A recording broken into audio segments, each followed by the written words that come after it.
daawadayaal ku soo dhawaada waraysi aan halkan ku duubayno waxaa garabkayga fadhiya Cadeed Shaqdoon waa joog hore oo aan halkan maanta ku waraysanayno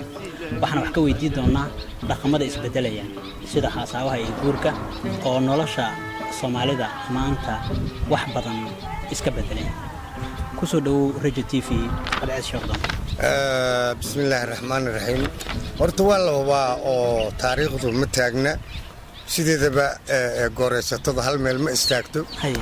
haddii saacad ahaan tahay iyo haddii qarni tahay iyo haddii socdaal tahay waxaan hubaa anigu inta aan xog hayo qod cid walba dhaqan ay leedahay annaka waxaan lahayn dhaqan isu abti iyo isu awoowe iyo isu eedda ah oo qaabkaas loo raaco oo gabdhaheenu yihiin gabdho xorriyiinta la tirsada qarsoon oo la arko bisha mar ama laba waa xilligii forsaambal Cadeed Shaqdoon diiriye ciif loo kale way xilligaas waa oday afraad waa qarnigii adiga labaad meelahaas dan haddii la soo dhaafay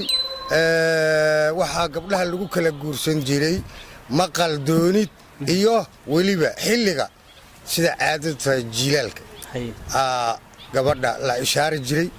roobkana waa laga dooni jiray cidda dhashay waa yareed ma jirin xilligaas hore oo afarta afac ka horeysa wax xoogow laga xishooday ahayd gabdhaha waxaa la dhihi jiray dhabar garaac iyo gabadha haddii carooto oo kale oo adigu waxay ahayd gumaysi qaab gumaysi u eg oo ciid loo soo xambaariyo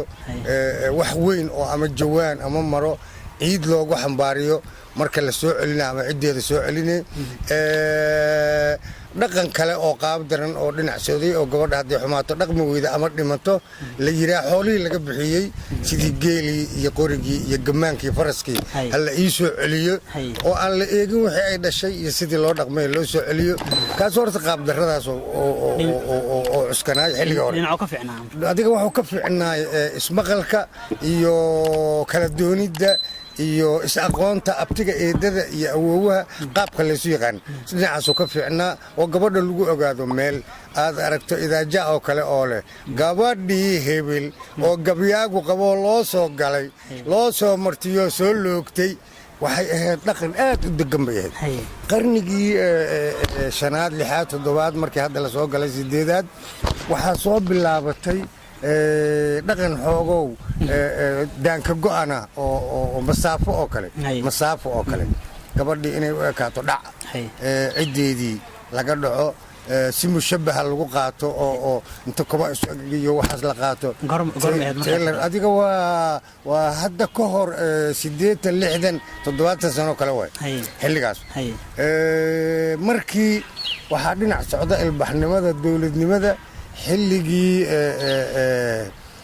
aad maqashay heesihii ahay quruxda yaanu leenahay qalabka yaanu sidanaa oo kale